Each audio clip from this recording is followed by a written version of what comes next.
12 வயதிலேயே ஞானத்திலும் வளத்திலும் தேவ கிருபையிலும் மனுஷ தயவிலும் அதிகமாய் விருத்தியடைந்த கர்த்தராகிய இயேசு கிறிஸ்து பெரியவர்களுடன் பேசிக் கொண்டிருப்பதை பார்.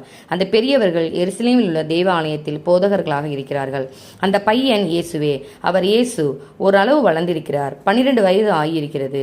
கடவுளை பற்றியும் பைபிளில் உள்ள விஷயங்களை பற்றியும் இயேசு நன்றாக தெரிந்து வைத்திருப்பதை பார்த்து அந்த போதகர்களுக்கு ஒரே ஆச்சரியம். ஆனால் யோசேப்பையும் மரியாளையும் காணோமே, அவர்கள் எங்கே? நாம் பார்க்கலாம். பஸ்கா என்ற ஒரு விசேஷ பண்டிகையை கொண்டாடுவதற்கு வழக்கமாக ஒவ்வொரு வருடமும் யோசேப்பு தன் குடும்பத்தை எருசலேமுக்கு கூட்டிக் கொண்டு வருகிறார்.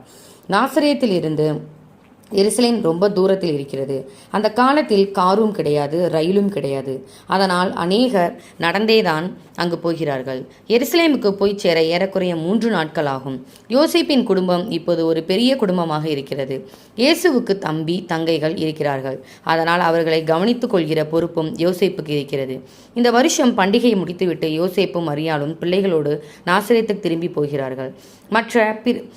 மற்ற பிரயாணிகளுடன் இயேசு இருக்கிறார் என்று அவர்கள் நினைத்துக் கொள்கிறார்கள். ஒரு நாள் முழுக்க பயணப்பட்டு வந்த பின் கொஞ்சம் ஓய்வெடுக்க நிறுத்திய போதுதான் இயேசு அங்கே இல்லாததை தெரிந்து கொள்கிறார்கள். ஆம், இயேசுவை காணவில்லை. உறவினர்கள் நண்பர்கள் ஆகியோருடன் இருக்கிறாரா என தேடி பார்க்கிறார்கள். ஆனால் அவர்களுடன் இல்லை.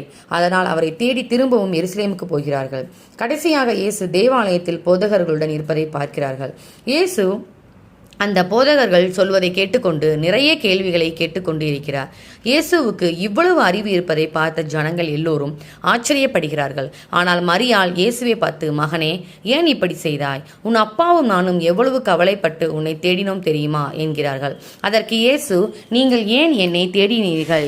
என் பிதாவுக்கு அடுத்தவைகளில் நான் இருக்க வேண்டியது என்று உங்களுக்கு தெரியாதா என்கிறார். ஆம், தேவனை பற்றி கற்றுக்கொள்கிற இடத்தில் இருப்பதை தான் இயேசு ரொம்பவும் விரும்பினார். நமக்கு அதே விருப்பம் இருக்க வேண்டும் அல்லவா? நாசரேத்திற்கு சென்று பிறகு கூட வணக்கத்திற்காக அவர் வாரம் தவறாமல் கூட்டங்களுக்கு போனார். அதோடு அங்கு சொல்லப்படுவதை எப்பொழுதும் கவனித்து கேட்பார். இப்படித்தான் பைபிளில் இருந்து நிறைய விஷயங்களை அவர் கற்றுக்கொண்டார். நாமும் இயேசுவின் முன்மாதிரியைப் போல பின்பற்றி அவரை போலவே இருப்போமாக. ஆமென்.